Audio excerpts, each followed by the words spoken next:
Hoje vamos ter a Deilson que vai nos falar sobre pensamento, né, Deilson?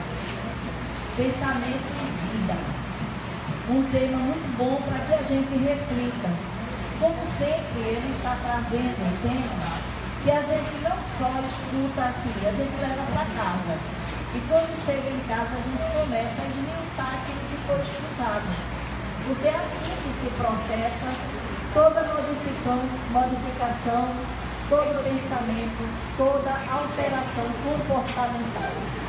Então hoje, né, como exórdio, eu trouxe para vocês uma mensagem de um espírito chamado Giordano Bruno, que foi um sacerdote, né?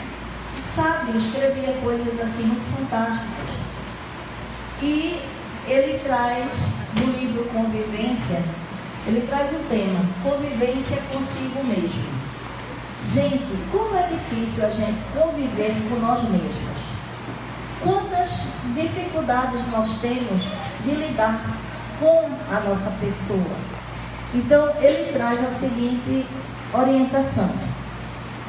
As nuvens de sofrimento pela qual passam os seres humanos são elaboradas pela mente dos mesmos seres que delas padecem.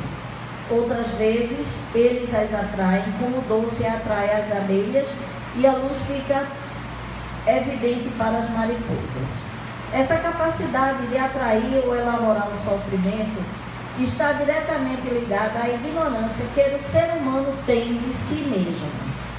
O fato de um homem não se conhecer faz com que cometa abusos que desequilibram o corpo mental e, por consequência, o perispírito. E, por último, o corpo físico, que na grande maioria das vezes é a somatização dos próprios desatinos do espírito que a ele está integrado. Os impulsos são livres nos animais, porém o homem e a mulher devem assumir uma condição de autocontrole, entregar-se às paixões como quem desiste de pensar, é construir um presente de desatino e um futuro de sofrimento com as doenças de todos os matizes. Educar os impulsos exige disciplina e muitos dos esforços para o ser que inicia a trajetória da descoberta da própria espiritualidade. Portanto, sem buscar a própria espiritualidade, não será possível ao ser humano conhecer-se. À medida que o amor torna-se espontâneo, a saúde passa a acompanhar o ser que conhece a si mesmo. Aquela antiga nuvem de problemas desaparece e, em seu lugar, passam a existir emocionalmente dias ensolarados. As nuvens alvas dão espaço ao sol, que é a aura de nosso Senhor Jesus Cristo, que age através do cristão ou do homem que se conhece. Busque a sua espiritualidade. Reencontre-se com você mesmo. Reencontre a divindade que mora dentro de você. E esta nuvem de problemas, essa escura nuvem de sofrimento desaparecerá, dando lugar ao dia ensolarado. E sentirá a presença do próprio Jesus em seu peito, em sua alma e em sua vida. O conhecimento de si mesmo é, portanto, a chave do progresso individual. Mas direis, como há de alguém julgar-se a si mesmo? Não está aí a ilusão do amor próprio para atenuar as faltas e torná-las desculpáveis? O avarento se considera apenas econômico e previdente. O orgulhoso julga que em si só há divinidade. Isso é muito real, mas tendes um meio de verificação que não pode iludir-vos. Quando estiverdes indecisos sobre o valor de uma de vossas ações, inquiri como a qualificareis se praticada por outra pessoa. Se a censurais noutrem, não a podereis ter por legítima quando fordes seu autor, pois que Deus não usa de duas medidas na sua justiça. Esse texto, ele nos convida a pensarmos, né? O que é que eu posso conviver comigo mesmo, né? Porque muitas vezes a gente tem dificuldades que a gente sai desculpando. Não, eu sou assim porque passei por isso, passei por aquilo. Então eu estou agindo desse jeito porque eu sofri isso, sofri aquilo. Mas a gente esquece que na maioria das vezes é esse sofrimento que faz com que a gente avance. E a gente, quando começa a se conhecer, a gente encontra uma coisa que se chama paz de espírito. A gente fica em paz com a gente mesmo, porque a gente não julga os outros com uma medida e julga nós mesmos com outra medida.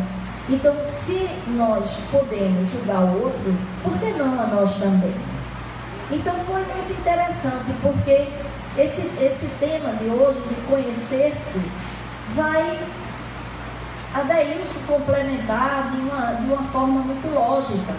Então, nada foi combinado, nada. Mas a gente tem essa necessidade hoje de voltarmos para dentro de nós mesmos. Porque aí fora tem coisas demais e a gente está esquecendo da gente. Está esquecendo de buscar o nosso Cristo interior. Está esquecendo de buscar as nossas conquistas, de onde nunca sai. A gente esquece dele, mas ele não esquece da gente. Disso tenhamos certeza. E não vou demorar muito aqui, porque hoje a gente vai repensar tantas coisas, né? E vamos sair daqui cheios de informações que vai nos ajudar a nos encontrar. Vamos pedir a nossa irmã Nádia para fazer a prece do início. Que possamos continuar na paz de Jesus. Jesus, muito obrigado, Senhor, por tu nos oferecer essa casa, onde unidos e reunidos podemos agradecer e ser grata a Ti por tudo que recebemos durante toda a semana, por essa paz, por essa harmonia, por essa tranquilidade e principalmente por essas instruções que nós temos diariamente aqui, complementando a nossa vida, certo de que Tu estás conosco, hoje, agora e sempre. Pedimos a espiritualidade maior que faz essa casa Seara de Deus, os nossos guias espirituais e os nossos benfeitores, que eles nos assistam durante toda a noite. Essa palavra aí, irmã, para que o Shabatamento de hoje. Em nome de Deus, em nome de Jesus, em nome da espiritualidade que dirige esta casa, vamos por iniciar mais o trabalho com a palavra da Ilse.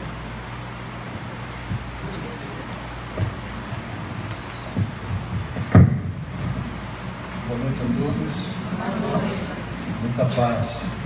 Eu sei que vocês estavam esperando ouvir aquela figura graciosa da Daniele, mas ela adoeceu. Eu estava em casa hoje, né? Recebi a oportunidade de vir aqui tentar ser útil na medida das minhas possibilidades. Então, refletindo acerca de um tema que pudesse ser oportuno e de bom aproveitamento para todos nós, eu me debrucei sobre o livro Pensamento e Vida, de Emmanuel, e é sobre ele que eu vou propor algumas reflexões. Folhei também o livro Obsessão e Desobsessão, de Sueli Caldas Schubert, um livro que eu recomendo a leitura para aqueles que gostam de estudar o assunto, mas a gente vai se meter efetivamente naquilo que o pensamento é, que é o espelho da nossa alma. Portanto, tudo aquilo que a gente pensa acaba se refletindo na nossa intimidade orgânica, pois quando a gente pensa de imediato, o corpo já reverbera a energia, não é? As vibrações energéticas desse pensamento, e a gente quer também trazer a informação, né, da doutrina espírita, de que nós precisamos estar muito atentos com os cárceres, com os calabouços mentais que elegemos para viver e nos quais vivemos aprisionados diuturnamente. E pasmem os senhores e as senhoras que a maioria dos nossos pensamentos são criações infantis, do nosso departamento da imaginação que se encontra na nossa casa mental. Eu vou evocar, através da leitura, a presença lúcida de Emmanuel, e em cima das palavras dele no livro Pensamento e Vida, psicografado por Francisco Cândido Xavier, a gente vai tentar elaborar algumas reflexões. Não é? No livro Pensamento e Vida, eu separei, para ser a base dos meus argumentos, o capítulo 2, que fala a respeito da nossa vontade. Vontade é o nome da mensagem, ok? Comparemos a mente humana, espelho vivo da consciência lúcida, a um grande escritório subdividido em diversas seções de serviço. Então nós vamos comparar a nossa mente a um grande escritório com as suas divisões, as suas seções de serviço. Aí possuímos o departamento do desejo. Então aqui na nossa mente existe um departamento do desejo, em que operam os propósitos e as aspirações, acalentando o estímulo ao trabalho. O departamento da inteligência, dilatando os patrimônios da evolução e da cultura. O departamento da imaginação, amealhando as riquezas do ideal e da sensibilidade. O departamento da memória, arquivando as súmulas, os registros das nossas experiências na vida. E outros departamentos que ainda definem os investimentos da alma. Mas acima de todos esses departamentos, da vontade, da memória, não é? Aqui da imaginação, o que comanda tudo e está acima de todos esses outros departamentos é o gabinete da vontade. O gabinete da vontade. E diz Emmanuel, a vontade é a gerência esclarecida e vigilante, governando todos os setores da ação mental. É interessante isso, porque aqui mesmo na nossa sala, certamente encontra-se alguém que está de corpo presente, mas a mente está ausente. Aqui mesmo na nossa sala, nesse templo religioso, podem se encontrar pessoas que vieram aqui em busca de um auxílio, de uma orientação quanto à sua problemática física, espiritual, mas não conseguem se desvencilhar do celular. Ou seja, não tem a vontade de direcionar a sua mente ou as suas aspirações para aquilo que deveria ser mais importante, pelo menos uma hora da semana. Nós não conseguimos nos educar a ponto de entender que na condição de criaturas que necessitam de amparo celestial, de amparo espiritual, já que nós temos uma sede hoje que caracteriza cada coração, porque todos nós estamos aí testemunhando o que está acontecendo na sociedade. É violência, é enfermidades, é perturbações, tudo acontece, e nesse turbilhão, se nós não acionarmos o gabinete da vontade para direcionar os nossos pedidos ou as nossas aspirações em direção a Deus, dificilmente nós conseguiremos estabelecer um vínculo sério e honesto com a divindade. Porque muitos de nós ainda vivem um período infantil e acredita que vir à casa espírita é delegar aos espíritos desencarnados a responsabilidade de fazer por nós aquilo que nos cabe fazer. Nós ainda transitamos na faixa de determinados comportamentos em que pessoas se dizem assim: você vai na casa espírita hoje? Hoje eu vou. Então, por favor, faça uma prece lá por mim. Muitos vêm buscar a intimidade do templo espírita, acreditando que aqui é uma casa de milagres. E eu sinto muito desapontar a quem pensa assim. Nem na sala de passe os médiuns são mágicos a ponto de, simplesmente por ministrar ministrar a imposição de mãos, não é? Trazendo fluidos animalizados ou espirituais para a ação no nosso corpo físico e para alívio de nossas dores, que isso se dará num passe de mágica. O gabinete da vontade, como diz Emmanuel, que está acima de todos os outros, da memória, da imaginação, do desejo, é ele que determina, através da nossa ação, aquilo que a nossa vida é e aquilo que se reflete nos nossos dias. Ou nós buscamos paz, ou nós vivemos aturdidos, atormentados, atordoados, sempre acreditando que a vida, em se tratando da nossa própria vida, da nossa individualidade, ela é extremamente injusta. E nós nos colocamos voluntariamente na posição de credores. Por que é que Deus não me atende? Por que é que as coisas não ocorrem da maneira que eu quero e que eu preciso? Se nós fizermos uma análise muito simples sobre estas questões e elencarmos agora, se pegarmos um papel e elencarmos todos os nossos desejos, eu poderia lhe garantir assim, sem medo de errar, pelo menos no meu caso, se todos os meus desejos fossem atendidos, eu estava perdido. E se nós tivermos metade dos nossos anseios atendidos, nós vamos chorar e vamos fazer muita gente chorar na nossa volta. Mas nós somos crianças ainda. E é muito sério tudo isso. É a vontade que determina. Então, se nós saímos dos nossos lares essa noite para chegar aqui no Ceará, buscando esclarecimento, buscando orientação, alívio para as nossas dores, é muito importante que nós estejamos à disposição. Que nós nos coloquemos em sintonia com o plano espiritual. Quando a gente pensa em algum ente querido que partiu, algum ser amado que faz tanta falta aos nossos dias, ao nosso coração, é justamente nesse momento em que estamos aqui, se conseguirmos nos sintonizar, nos desligar das atribulações do dia, é justamente nesse momento em que nós podemos receber o carinho, o afago e a presença desses espíritos que já nos antecederam na viagem de volta ao mundo espiritual.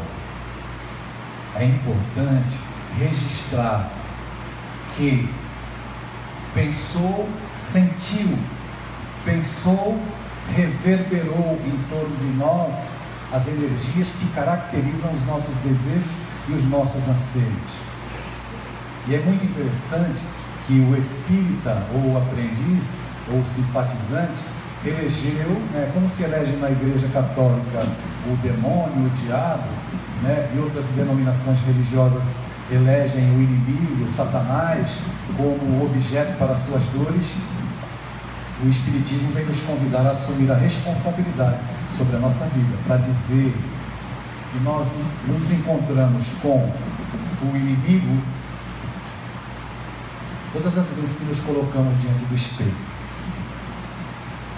Ele está ali, nu e cru, diante do espelho, porque nós somos, a priori, aqueles que dificultam a realização dos próprios sonhos e da própria felicidade. E no campo da doutrina espírita, nesse campo de ação, no nosso caso não é o demônio, nem o Satanás, nós elegemos o obsessor. De maneira que existem algumas pessoas que dizem assim, não, mas o meu obsessor, como se o obsessor fosse um personal training de desajustados. Eu tenho uma legião, você tem um? Eu tenho uma legião. É uma ilusão, porque nós pretendemos sempre delegar aos outros, ou a outras ações, ou a ações de terceiros, a responsabilidade pelas nossas dificuldades. Então eu volto para Emmanuel, que nos orienta no livro Pensamento e Vida, que é o departamento da vontade, da minha vontade ou da sua vontade, que vai determinar a qualidade de vida que a gente vai ter.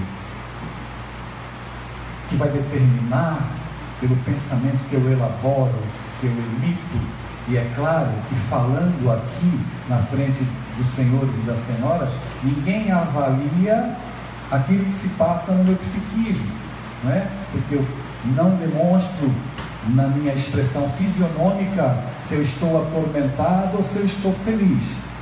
Mas, à medida que eu penso, elaboro, emito essa vibração, é claro, eu estou nu diante do mundo espiritual, que identifica, decodifica o tipo de energia que eu estou emitindo, e é claro, com isso, as companhias espirituais se aproximam de mim, de maneira que eu mesmo sou aquele que define com que tipo de companhia espiritual eu quero andar.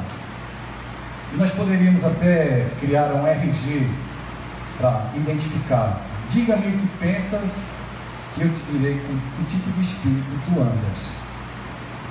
Isso é muito claro. É claro como amanhã nós teremos um novo dia. São os nossos pensamentos, de maneira que muitas vezes, olhando para a multidão, faça você essa experiência, se desligue do celular um minutinho e observe a fisionomia das pessoas. E nós observamos encarcerados de toda obra. Encarcerados. Tem pessoas que estão encarceradas no ódio, no rancor e na mágoa. Pessoas estão encarceradas no vício do sexo. Pessoas estão encarceradas no consumo de drogas ilícitas. Pessoas estão encarceradas na falta de perdão. Elegem, definem e não saem. De tal sorte que existem alguns que repetem as mesmas coisas todos os dias. E se, porventura, nós promovemos o mal, mesmo de maneira sem o desejo de promover esse mal, não é? Com certa inocência, e a pessoa se ofende e elege você como aquele que roubou a paz dela, ela vai dormir contigo todos os dias na cama. Quem é que nós estamos levando para a cama quando vamos dormir? Se não em espírito ou nos anseios que nós andamos alimentando. Você anda dormindo bem? Existe um rol de questões, de questionamentos que nós fazemos no atendimento fraterno para observar se a pessoa está efetivamente passando por um processo obsessivo, para definir se ela é portadora de mediunidade deseducada, se ainda não aprendeu a lidar com isso. E no rol destas questões, nós indagamos sempre: você anda dormindo bem? Você anda se alimentando bem? E a gente vai elencando os questionamentos para tentar mapear no comportamento emocional se a pessoa perdeu a vontade sobre a própria vida. Se a pessoa está transitando apenas na faixa de pensamentos mórbidos e sombrios, sem que identifique o mal que ela mesma promove, e muitas vezes em casos terríveis de auto-obsessão. Mas nós procuramos sempre culpar terceiros pela nossa infelicidade. Então deve ter um obsessor, ou deve ter um demônio que não está me deixando dormir. Quando nós, por infantilidade mesmo, por falta de habilidade de lidar com a vida, elegemos algumas coisas que não nos servem, mas nós queremos coisas e pessoas, e carregamos durante anos esse desejo, esse anseio de situações que irão nos levar à falência. Mas nós não desistimos, e somos teimosos, e com isso a gente sofre. Perceba que grande parte dos seus sofrimentos e dos meus também tem a sua gênese nas expectativas que nós criamos. Por exemplo, no caso de relacionamentos afetivos, nós conhecemos uma pessoa, aquela pessoa bonita, né? Normalmente se olha para as pessoas, a gente olha porque ela tem algum atrativo, ou no mínimo algum carisma, ou algo que nós identificamos como uma beleza, algo que nos atrai. E quando a gente começa a conversar, as pessoas se aproximam, e se há um interesse mútuo, cada um vai procurar demonstrar para o outro encantos, demonstrar que é possuidor de belezas, não apenas físicas, de dotes físicos, mas belezas da alma, para poder impactar o outro coração e, é claro, ali iniciar-se a conquista ou as pessoas se aproximarem. Digo isso no campo da afetividade entre homem e mulher. Bem, depois de um tempo, os dois se enamoram, convivem, e aí cai o véu e cai a cortina da realidade. A verdade nos visita, e a visita da verdade é a decepção. E quando ela vem, nos visita e nos decepciona, nós queremos culpar a pessoa por ter nos enganado e por ter nos iludido. Mas as expectativas que nós criamos foi de nossa responsabilidade. Nós idealizamos um modelo e dentro daquele modelo nós criamos as expectativas e esperamos ser correspondidos. Tudo isso é a mente trabalhando, o departamento da vontade atuando apenas em busca daquele interesse. E quantas vezes as pessoas vêm até nós e nos alertam: olha, toma cuidado. Eu me lembro de uma jovem, há muitos anos atrás, que queria se casar com um rapaz e foi advertida. Disseram para ela assim: olha, ele bebe muito, né? Você já percebeu? E ela disse assim: não tem problema. Quando casar, eu mudo ele. Casou. 6 meses depois, ela era vista indo para a padaria buscar cerveja para ele beber. Ou seja, nós não temos condições, e seria inverossímil e temerário eu fazer qualquer afirmação nesse sentido, de que nós podemos modificar alguém. O único departamento da vontade que nós temos a tecla que dá o start, o play, a partida, é o da nossa própria vontade. Se os quadros que nos atormentam, em sua maioria, nós não identificarmos que eles chegam até nós por problemas que na maioria das vezes não são nossos, nós ficaremos assustados. Procure identificar quanto de peso você anda carregando de problemas que não são seus. Procure identificar em quantos momentos, não é? O departamento, o gabinete da tua vontade faz com que você queira decididamente em todos os momentos se apresentar como aquela pessoa caridosa, aquele que sempre está pronto para ajudar. Diz um brocado popular que quem tem muita pena se despena. Quem muito ajuda, tira dos outros o direito que o outro tem de aprender com o erro que ele praticou, com a escolha que ele fez, com a vontade determinante que ele tem. E isso acontece até no nosso relacionamento com os nossos filhos. A gente acha que amar é tirar deles o direito que eles têm de aprender com o pensamento que ele alimentou, consequentemente com o ato que ele praticou. Olhe à sua volta e perceba nas tramas, não é? Nas teias nas quais nós estamos envolvidos, seja na família, no trabalho, onde quer que estejamos, o que é de fato a ação nossa que nos traz sofrimento e o que é a ação dos outros que nós absorvemos para nós, acreditando que devemos ser os salvadores do mundo.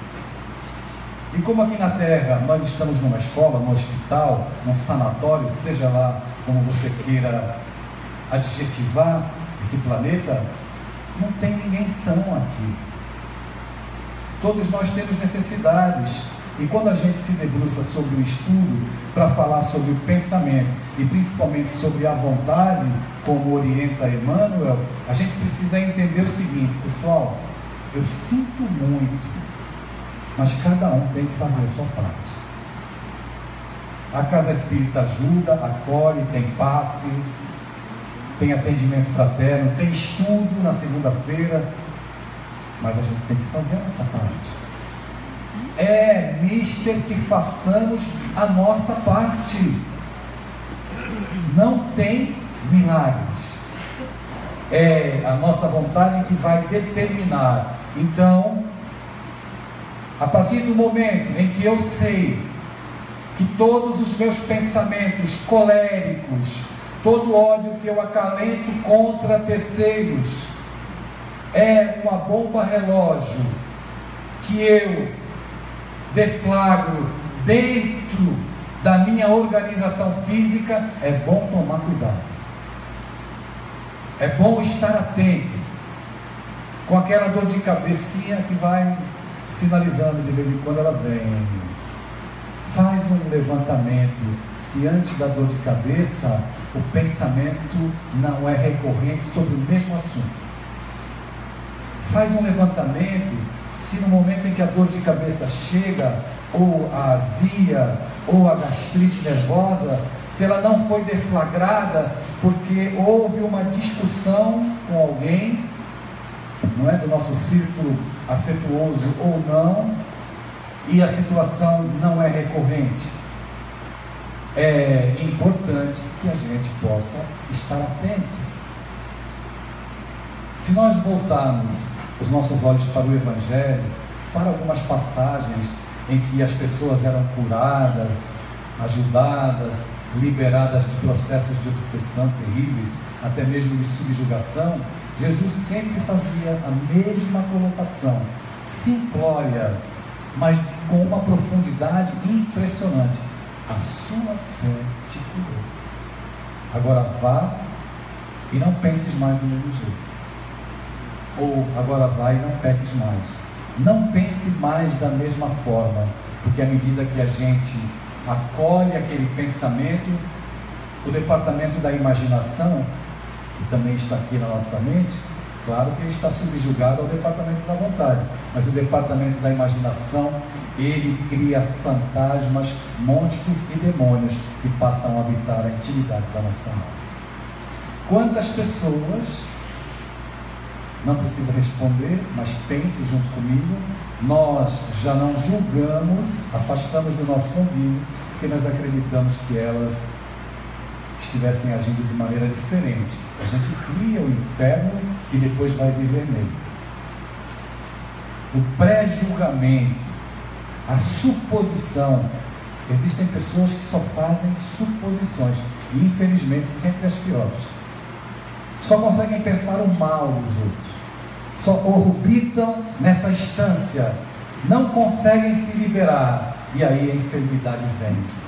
E eu me recordo do livro do Dr. Bernie Siegel, Amor, Medicina e Milagres, em que ele, na sua experiência com os pacientes de câncer, ele chama, eu acho que eu já contei aqui essa passagem, ele reúne 100 pacientes com câncer, reúne 100, os 100 já estudados previamente, e todos os 100 pacientes prontos para serem cirurgiados ou não.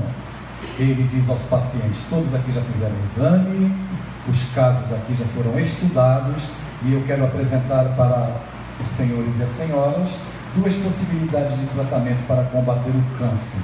A primeira possibilidade é a cirurgia. Todos estão aptos para serem cirurgiados, fazerem a recuperação e depois voltarem para casa e continuar o tratamento.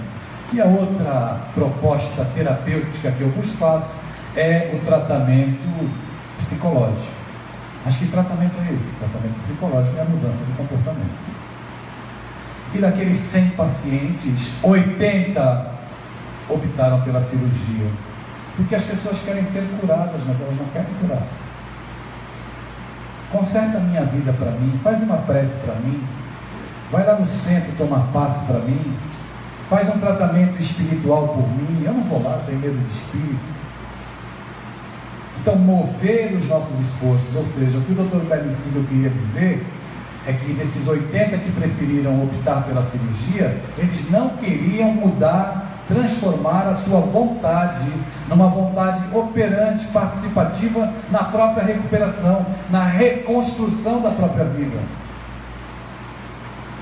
E na mesma experiência, daqueles 20% que sobraram, que optaram pelo tratamento psicológico, ou seja, eu vou mudar os meus hábitos, eu não vou fumar mais, eu não vou beber mais, eu não vou discutir mais do mesmo jeito, eu não vou gritar mais, porque quando eu grito, toda a minha estrutura orgânica se desajusta numa vibração perniciosa que parte do espírito, desarmoniza o perispírito e reverbera no corpo físico, sob formas que afetam o nosso quimismo cerebral, de maneira que nós precisamos até tomar um comprimido depois para amenizar o impacto das enzimas que dilaceram o nosso equilíbrio,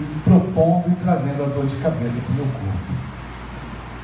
Começou na minha irritação, na irritação e no meu desejo de revidar, de pôr fim a uma situação identificada pelo meu orgulho e que me ofendeu. Nós nos ofendemos sempre. Nos ofendemos tanto. E eu me recordo de uma passagem em que em Londres, Mahatma Gandhi, participando de uma manifestação, um soldado bateu com o cacetete na cabeça dele. Ele, com o golpe, ficou aturdido e caiu ao chão. O cacetete escapou da mão do guarda e caiu ao lado dele. Ele pegou o cacetete e devolveu para o guarda. Olha, você deixou cair isso aqui. Dominar-se. Departamento da vontade. Dominar-se. O homem que logra o domínio sobre as suas emoções já está a caminho da própria redenção. Calar ante uma ofensa, perdoar, deixar de lado, relevar. Identificando estas questões, nós iremos encontrar a gênese das nossas irritações no orgulho ferido, câncer da nossa alma, que se manifesta todas as vezes em que nós nos julgamos melhores que os outros. Citando novamente a poetisa Cecília Meirelles, que dizia assim: somos muito menos do que pensamos, raramente um pouco mais. Somos muito menos do que pensamos, raramente um pouco mais. Essa semana eu estive em Salvador fazendo palestra numa escola. A escola tem 219 anos. Me surpreendi com a construção. Nunca tinha visto algo como aqui. Quase 1.600 alunos. E eu fui fazer palestra para os adolescentes, para os jovens.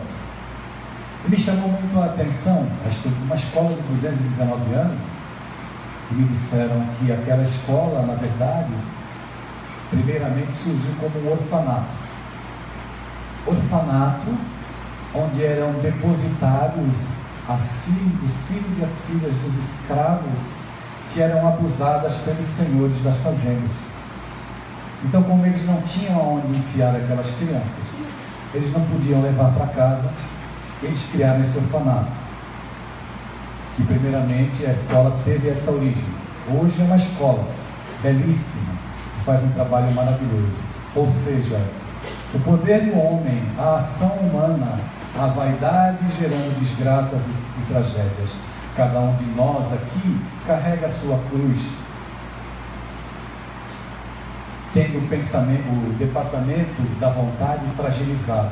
Nós não dominamos ainda esse departamento, mas a doutrina espírita nos convida hoje, através destas reflexões, a fazermos um caminho diferente, um caminho de volta. É um enfrentamento solitário. Não é um enfrentamento que nós podemos dizer às pessoas: olha, eu estou fazendo isso e aquilo, porque na intimidade da nossa alma nós sabemos, de fato, quais são as ações que estão repercutindo e redundando numa transformação efetiva para a nossa vida íntima, reverberando em felicidade e paz interior. Temos aqui, através do que a casa nos oferta, um roteiro seguro. Entrou na casa espírita, se desliga das angústias, desliga o celular, é uma hora só, é mudança de hábito, é abrir a boca da alma para os ouvidos divinos, verdadeiramente, para que a gente possa pedir e entrar em sintonia. Mas é preciso se desligar. Amanhã cedo, quando você despertar e for tomar café da manhã, tome café da manhã de corpo presente. Não comece o dia já encarcerado em desejos e anseios que promovem a falta de paz. Pressão alta, gastrite nervosa, diabetes nervosa, são diagnósticos que evidenciam que o corpo adoeceu porque o espírito é doente, porque o espírito é enfermo. Essa é a grande realidade sobre a qual todos nós já nos debruçamos algumas vezes quando ouvimos as palestras. Eu sei que eu não trouxe aqui nenhuma novidade. Não trouxe aqui a invenção da pólvora nem da roda. Mas repetir esses ensinamentos, que primeiramente sou eu quem ouço, que a minha boca está perto do ouvido, irão certamente trazer mais uma vez um alerta, um sinal de advertência, porque a vida é bela e nós temos possibilidades de mudar o quadro que estejamos experimentando de sofrimento ou de dor. Temos a possibilidade de, através da nossa própria vontade, agir de uma outra forma, transformando a nossa vida interior, para que o bem possa acontecer através das nossas ações, partindo de maneira inicial da nossa alma e do nosso coração. Se pararmos para pensar na história da humanidade, as civilizações vêm se sucedendo, os incas, os maias. Se pensarmos nos grandes impérios que o homem já ergueu, eles desapareceram na esteira do tempo como poeira. E vem outras civilizações que transformam-se em poeiras também, camadas umas sobre as outras, que o tempo vai levando e vai varrendo. Todavia, o que de fato fica é o amor que a gente dá, é o bem que a gente faz. Não é a questão de correr atrás das pessoas para dar amor. Amor pode se expressar das maneiras mais simples e singelas, até mesmo no silêncio que a gente faz para não alimentar uma discussão. A ação será sempre nossa, porque todos os dias nós temos a possibilidade de fazer melhor. No livro Abrigo, Emmanuel diz assim: preserva o teu corpo, a feição do trabalhador responsável e consciente, que protege o instrumento de serviço que a vida lhe confiou. O seu corpo é o instrumento de serviço que a divindade te confiou. Foge ao tormento do excesso, a maldade que gera a doença da preguiça e a excitação da imprudência, bem dizendo o templo de recursos físicos em que te situas, passarás sobre a terra, abençoando e servindo, convertendo as cordas de tua alma em harpa divina, para que o Senhor, através delas, possa desferir para o mundo as melodias da beleza, os cânticos do progresso e os poemas do amor, em celeste exaltação da alegria imortal. O vosso corpo é um instrumento, e eu diria mais, é um templo aonde a divindade deseja se abrigar.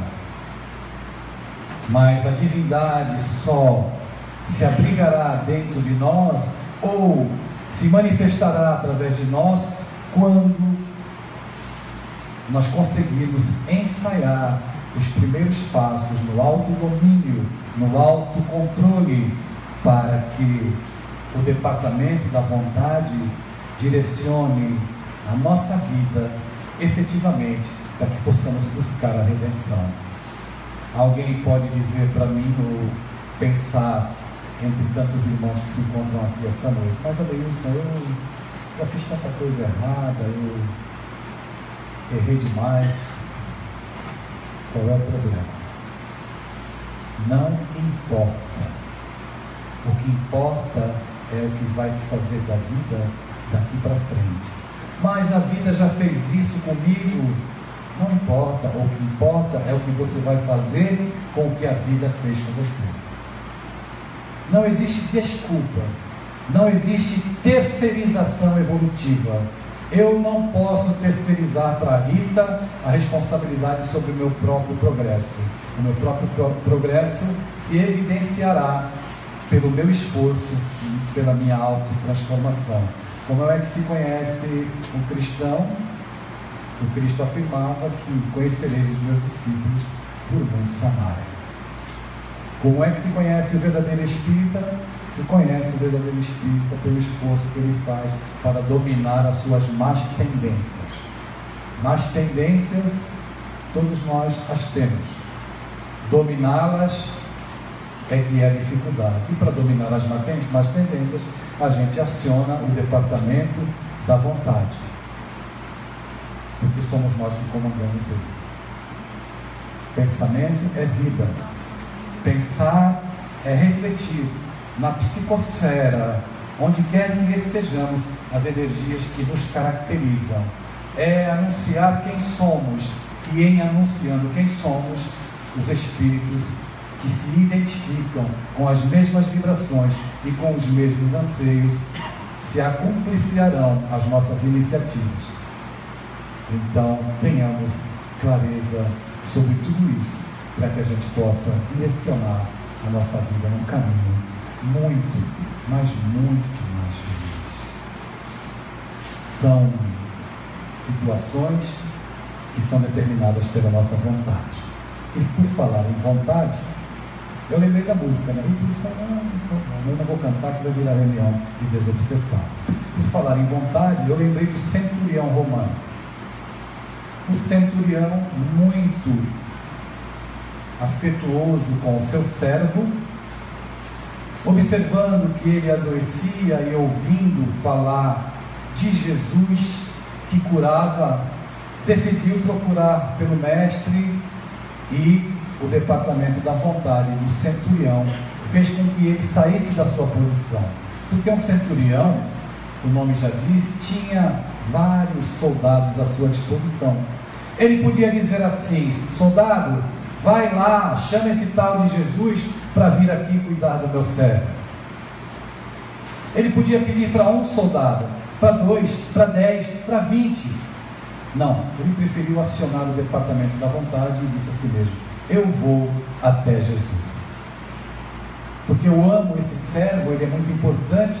Há quanto tempo ele serve em minha casa, em minha família? Eu vou até ele. Ligou o motorzinho da vontade e partiu. Chegando até Jesus, o mestre olha, e sabedor do psiquismo daquele homem, ele pede a Jesus que vá ver o seu servo. Diz: mestre, tu não queres ir à minha casa cuidar do meu servo? Jesus observa a cena e identifica que a vontade daquele homem, aliada à sua fé, era o suficiente para que, sem a presença física de Jesus na casa do centurião, a cura se desse. E quando Jesus manifesta a vontade de ir, o centurião diz: mas Senhor, eu não sou digno de que tu vás à minha casa, mas se tu disseres para o meu servo ser curado, ele estará curado. Eu tenho fé e acredito. O Cristo se volta para os seus apóstolos e diz: eu nunca vi tamanha fé como a desse homem em Israel. Volta para a tua casa, que o teu servo já está curado. Ele voltou humildemente, abandonou a posição de um senhor influente no mundo, rogou ajuda pelo amor que sentia no coração e obteve o benefício da cura. Nós precisamos sair das estruturas arcaicas, jogar fora pensamentos e conceitos que nos mantêm ainda presos e amarrados ao egoísmo, ao ego, e buscar ajuda. Nós devemos ir em direção a Jesus, como a mulher hemorraíça foi, e apenas tocou. Ela não tocou no Cristo, uma multidão apinhava, circundava ao mestre, e ela tocou no manto, e a energia de amor dela foi tanta que ele imediatamente disse que uma virtude havia saído dele, porque a fé daquela mulher, a vontade daquela mulher se manifestara de maneira contundente. Qual é a sua vontade? Qual é o seu anseio? Porque o Cristo continua esperando que nós possamos tocar no seu manto, ou que nós possamos: Senhor, vá à minha casa. Ele irá. Ele irá, porque ainda esta noite ele subiu as escadas desta casa, andou entre as pessoas, sentou ao seu lado. Mas é preciso que o coração esteja conectado, que o departamento da vontade seja acionado para que ele nos atenda, nos acolha. Porque ao lado de cada um de nós, este benfeitor sempre está. Resta saber se nós efetivamente queremos estar ao lado dele. Não se preocupe que você não precisa virar santo para isso. Ele lhe aceita do jeito que você é, do jeitinho, careca, né, Maurinho? Ainda bem que nós dois, não existe uma ficha a ser preenchida para ser acolhido pelo amor de Jesus. E vou dizer mais, perdoem a contundência da minha fala, não precisa estar dentro da igreja nem do centro espírita. É preciso que o Cristo esteja dentro de nós. A casa espírita é uma escola e um hospital. Quando a gente está muito enfermo, a gente vem aqui buscar. Aí nós somos acolhidos pela instituição que diz para nós: olha, a tua fé te curou, vá e não peques mais, ou vá e mantenha o departamento da vontade ligado, porque pensamento é e sempre foi vida. Se nos momentos de mais dor, em que as forças lhe faltarem na intimidade da alma, não se envergonhe de dobrar os teus joelhos e pedir o amparo, o socorro da dimensão espiritual que virá. No momento em que as lágrimas se derramarem no teu rosto, lembra-te de Jesus, que na sua via crucis experimentou alguns momentos de queda. Jesus caiu ao peso da cruz. O corpo do mestre derreou várias vezes. Ele encontrou um sirineu, mas encontrou também uma mulher chamada Verônica, que, contemplando o sofrimento dele, secou-lhe as lágrimas, ofertando-lhe aquele manto com o qual ele momentaneamente tocou o próprio rosto. Existem Verônicas na sua vida, existem sirineus, existe Jesus. O joelho está dobrado agora, está difícil, tem confiança, vai passar. Você não se encontra à revelia do amor de Deus, você não se encontra abandonado. Acredite nisso, porque é verdade.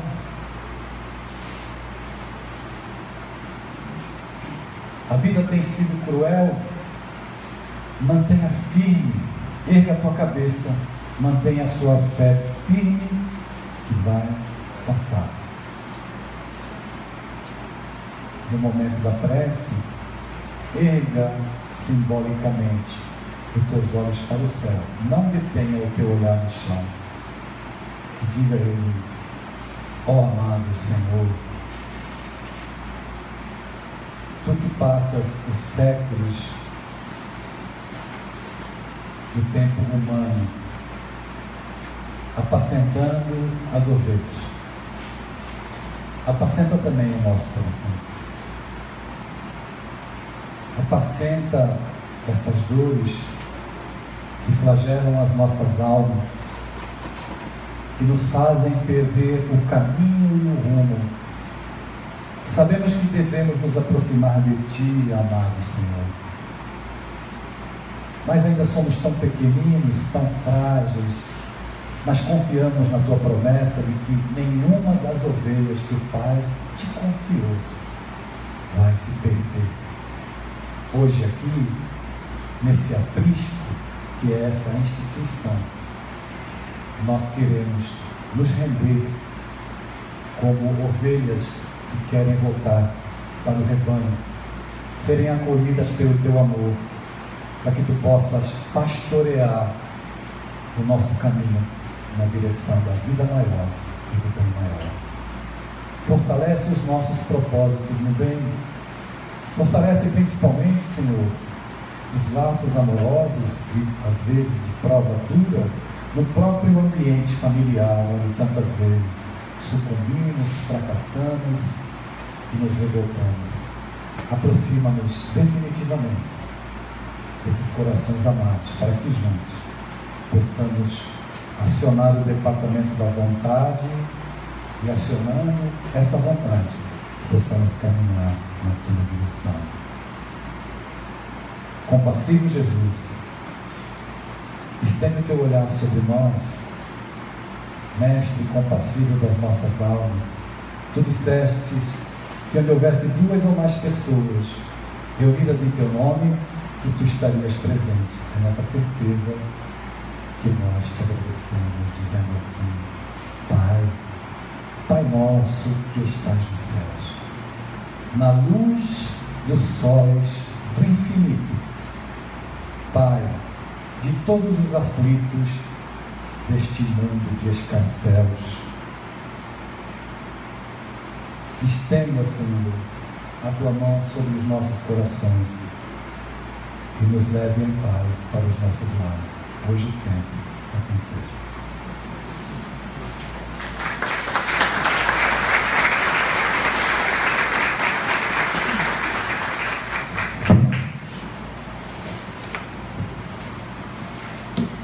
Para que nós possamos refletir mesmo, né, em tudo que ouvimos hoje. Muito obrigada, Deilson. Sempre estaremos aqui de portas e coração aberto para receber, porque cada vez nós aprendemos um pouco mais. Porque nós necessitamos sempre que sejam repetidas essas lições, porque não é uma, nem duas, nem uma encarnação. Há quantas encarnações nós estamos escutando tudo isso, aprendendo, voltando, e o voltar é renascer. Que Jesus, Divino Mestre, nos acompanhe. Vamos pedir a nossa irmã Solange fazer a prece de encerramento. Queridos irmãos, grande noite de aprendizado hoje aqui nesta casa. Fomos convidados a trabalhar a nossa intimidade, porque a vida dela, como assim falou nosso querido irmão Deilson, que possamos levar em nossos corações esta lição deste dia, para que possamos olharmos mais para dentro de cada um de nós, olharmos nossas qualidades, no que a gente precisa aprender a nos melhorar a cada dia, em cada ação, em cada gesto. E que possamos, Jesus, caminharmos sempre contigo em todos os momentos e agradecendo sempre a Deus por todas as oportunidades que nos são dadas. Gratidão, Pai, sempre. que possamos regressar aos nossos lares, cheios de amor, paz e essa serenidade que está aqui neste ambiente. Muita luz a todos. Que assim seja. E com o nosso departamento da vontade acionados, em nome de Deus, de Jesus, de Francisco de Assis, patrono dessa casa, damos por encerrado os trabalhos de hoje. Feliz regresso aos lares com muita paz.